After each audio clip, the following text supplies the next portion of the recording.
Okay, hello ethics students. This is the first of several segments that we're going to have on the ethics of Immanuel Kant. If you are hearing my voice, you should already have read the lecture on Immanuel Kant's life and thought, which is on page 107 of your textbook.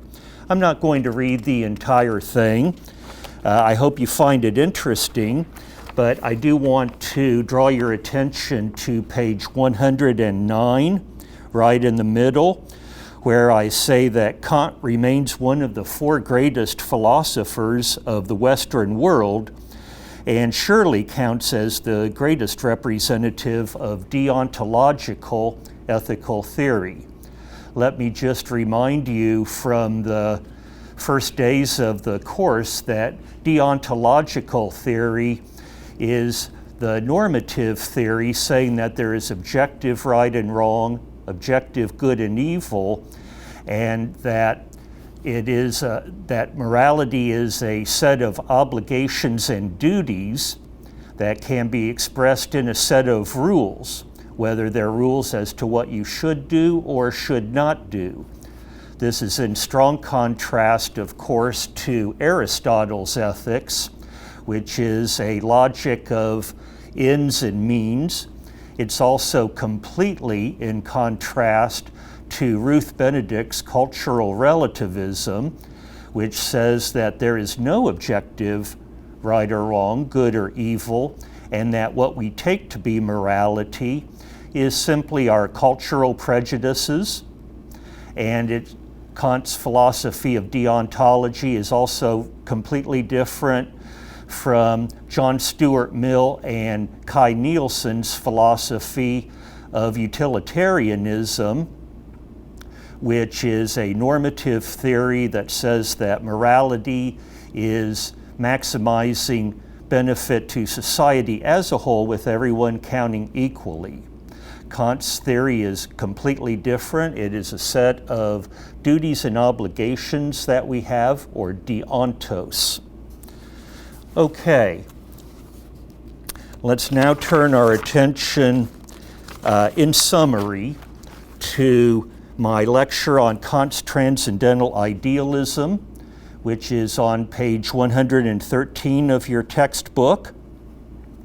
This is a rather challenging lecture, but I'm not going to read it all, but what I want to do is to pick out the items that most directly relate to our course on ethics. In Kant's transcendental idealism, what he does is to take a basic fact about human experience or phenomena that every human being can agree is part of their experience. Then what he does is to reason backwards in what's called a transcendental deduction to what would be the necessary conditions for that experience happening. In other words, he says, given that we experience this phenomenon, what must be true about the human mind? And he derives or deduces a long list of basic structures of the mind. These structures are noumena, meaning that we don't experience them directly like we would the image of a chair or an image of a table. Rather, these noumena are structures of the mind that we use, but we do not, in fact, experience as such.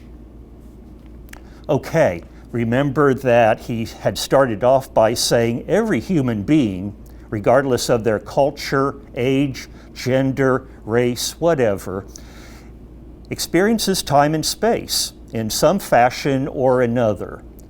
Then he deduces that the mind must have a noumenon, a structure that allows us to take the sensations that are coming to us from the outside world and arrange them externally as three-dimensional space and internally as an intuition of the passage of time.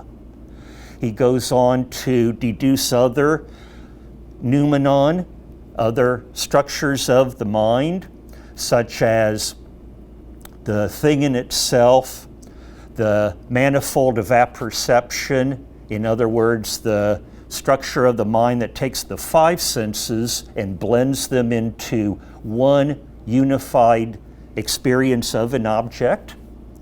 He also deduces a faculty of pure reason, meaning that starting with the phenomenon of mathematical and scientific reasoning, we can deduce that there must be a structure of the mind that is dedicated entirely to mathematical and scientific reasoning. Otherwise, we would not be able to do that. Remember also that he had used this transcendental deduction to deduce that there must be an aspect of the mind, a structure of the mind that is dedicated to making aesthetic judgments. This is called the faculty of judgment. And this faculty uses entirely aesthetic concepts like beautiful and ugly, and those are radically different concepts than the concepts of mathematics and science. In mathematics and science, we don't judge whether a number or a scientific phenomenon is beautiful or ugly. But in art, we also do not use mathematical or scientific reasoning. They're using a different structure of the mind. For purposes of our course, what is most important in this lecture occurs on page 116 of your textbook, where Kant finally says, look, we also all experience moral reasoning. The human mind uses concepts like right and wrong, good and evil, virtue and vice. These are different concepts than the aesthetic concepts of beautiful and ugly, and they're certainly different than the mathematical and scientific concepts. And so there must be a structure of the mind, a noumenon, that is responsible for forming moral judgments. And he calls this the faculty of practical judgment. It's called practical judgment because he is using a term actually from Aristotle, praxis, meaning treatment and the way that we treat others, how one human being treats another. And so morality ultimately is going to be about treatment of human beings, and it's going to operate on a structure of the mind that is different than any of the other structures that he had previously deduced. Now, just to anticipate a little bit, this faculty of practical judgment is going to be what you and I, in our informal, everyday language, would call the conscience.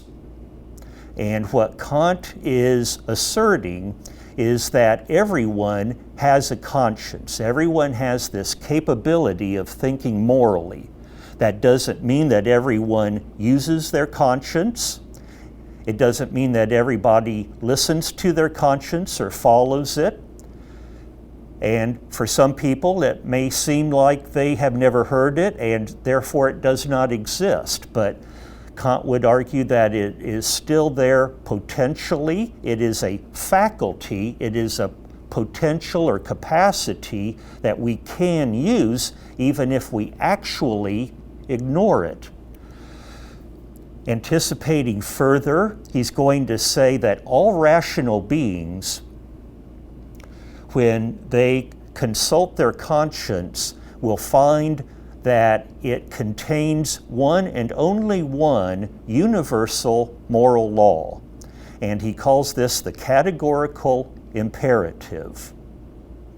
You and I, in our informal, everyday language, would certainly not call it the categorical imperative, but it is directly related to what you and I would call the golden rule, the law that we should treat others like we would want to be treated, or to express it negatively, to never treat someone else the way that you would not want to be treated yourself.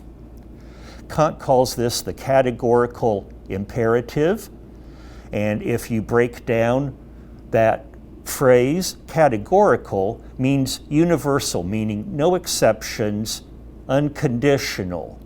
Any moral law has to either apply to everybody all the time or no one ever.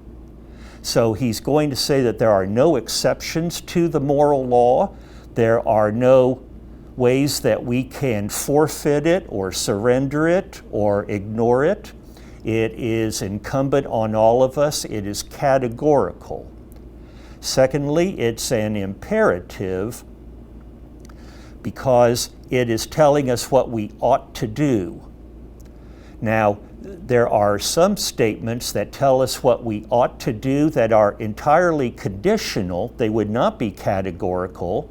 They'd be what, in Kant's language, is called a hypothetical imperative. And that would be a statement that tells you what you ought to do given some purpose. In other words, given some condition. So if you and I are driving down the street and I say, you ought to turn right here, that is a hypothetical imperative. It's saying what you ought to do. It's an imperative, but it's not unconditional. It's only because we're trying to get to some particular destination in town. Any moral law has to be a categorical imperative. And what he's going to say further is that it is a priori. In other words, before any facts and independent of any facts about the situation. That means that it is prior to, or a priori, anything that we would know about the circumstances and conditions of some situation that we're in. It's also going to be synthetic, meaning that the moral law is always going to take at least two concepts and synthesize them, bring them together. And what synthesis the categorical imperative achieves is to take, on the one hand, the concept of right, and on the other hand, the concept of universalizability. In other words, our ability to make it a universal law. So the moral law, the categorical imperative, is going to tell us what we ought to do in any situation, and what it tells us is that the right thing to do is the one that we could universalize. In other words, will or want as a rational being to have that apply to everybody at all times, including how they treat us. So it is a kind of reciprocal relationship in which we reciprocate. We treat the other person the way that we would want to be treated if we were in their circumstances.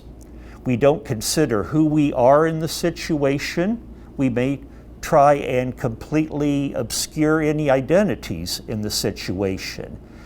But to ask, how would I want to be treated as a rational being if the treatment were being directed towards me? Okay, that is his grand scheme. There is one moral law that we all have already hardwired, if I can put it that way, in our conscience. And he has deduced this by a transcendental deduction. Kant's grand philosophy is called transcendental idealism because he's making the argument that the mind takes sensation coming in from the outside world and then structures it and essentially creates the world out of the mental structures. There can be no world without our minds. Our minds create everything, and that is the notion of idealism, that everything is dependent upon the mind. And so In essence, morality itself also depends on the mind, but it's not subjective or cultural or any other kind of metaethical notion. Rather, it is something that's objective and real because it is the very structure that we use to come up with morality in the first place. Okay, so that's the idea that I want you to take away from in that lecture on transcendental idealism. And you can see on page 117 a summary of the noumena, the structures of the mind or the necessary conditions that Kant has deduced. Okay, let's turn our attention now to page 45 of the textbook. This is where your reading from Kant begins, and even though I understand that it is a difficult reading, a very challenging reading, it's also a very rewarding reading, and I absolutely insist that you read it and read it as many times as you can. On page 45, there's a brief introduction that I give to the students about the reading that they are about ready to pursue. And I tell you that the selection is from one of Kant's books called The Foundations of the Metaphysics of Morals. Metaphysics is a philosophical term that means pertaining to ultimate reality. So here, Kant is trying to get at what is ultimately real about morality, the metaphysics of morals. But he realizes he is not going to be able to do this comprehensively and exhaustively and completely, so he calls this the foundations of the metaphysics of morals. Let's turn our attention now to the preface. There are only 2 lines from the preface on 45, and then it continues over on 46. Kant begins by raising the question whether morality is something that has to be unconditional and universal. And he affirms that and says morality and the moral law must always be something that is universal and unconditional. How do we get to that? We have to use what he's going to call pure moral philosophy. So he says at the very first lines on 46 that we need to construct a pure moral philosophy, perfectly cleared of everything which is only empirical and which belongs to anthropology. Well, that's an interesting observation for you, having already read Ruth Benedict's Anthropology and her cultural relativism. Kant here automatically is acknowledging that anthropology shows that there are differences between cultures. There are differences between people and groups of people, and he is more than ready to acknowledge that. But if we are going to get to what is the pure moral law, the pure moral truth, and find out what is ultimately real about morality, we have to cleanse it or strip it of everything that is merely cultural. That means for Kant that there will be very many cultural elements laid over basic morality, but that when you take those cultural elements away, all human beings will ultimately still have in their consciences as rational beings one moral law. And so he says further down in that paragraph, everyone must admit that if a law is to have moral force, in other words, to be the basis of an obligation, or deontos in Greek, it must carry with it absolute necessity. In other words, it must necessarily be true and applicable in all situations. A couple of lines down further, the basis of obligation must not be sought in the nature of man or in the circumstances in the world in which he is placed, but a priori, simply in the conception of pure reason. This is suggesting that we can take our concepts and by a deduction determine what that moral law is using concepts alone and not rely on what the cultural demands are or what the means are to our ultimate end of achieving happiness, or as far as that goes, what might maximize benefit to society as a whole with everyone counting equally. Okay, that's already interesting, and much of Kant is between the lines. He's not going to say here that I'm contrasting this to cultural relativism, but you have to be able to see that that is exactly what he's doing. Now, if you turn to the section on page 46, going over to 47, this is 2 pages, and yet it is one of the richest and most rewarding 2 pages of ethical theory that you can find in almost any reading. Here, Kant returns to the same question that Aristotle had begun his Nicomachean Ethics with, the question, what is good? Remember, Aristotle had said that good is the aim at which all human activity is directed. Kant is going to look at the good very, very differently. He's going to distinguish between 2 kinds of good, conditional goods and an unconditional good. Conditional goods, first of all, are things that we consider to be good, that we take to be good under certain circumstances. These would be things like health, wealth, power, beauty, utility, and many others, pleasure, and many others. These we normally take to be good. But Kant is making the point in this section that these are only conditionally good. What would he mean by that? What Kant is saying is that we consider those things to be good only if they are possessed by someone of a good will. In other words, only if they're going to be used out of a good will. And if someone with ill will has them or uses them, they're not only not good, they're simply outright evils. Take, for example, Hitler, or you may have someone else that you think of as someone who is obviously a bad person, a person of ill will. We don't wish health, wealth, and power on Hitler. Why?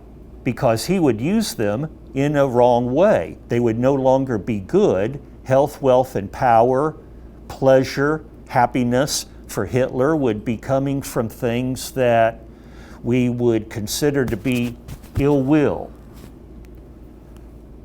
Now, Kant, reading between the lines here, is also not saying that what we would wish on Hitler is death, but we'll come to what we would wish for someone of ill will shortly. In contrast to conditional goods, Kant also identifies some goods as unconditional. He says that there is only one unconditionally good thing in the entire universe. And what that is the goodwill. A goodwill is always good, as opposed to health, wealth, and power. Now, that raises the question, doesn't it? What does he mean by a good will, and what does he mean by ill will? We're going to develop that notion in considerable detail as we go through the reading.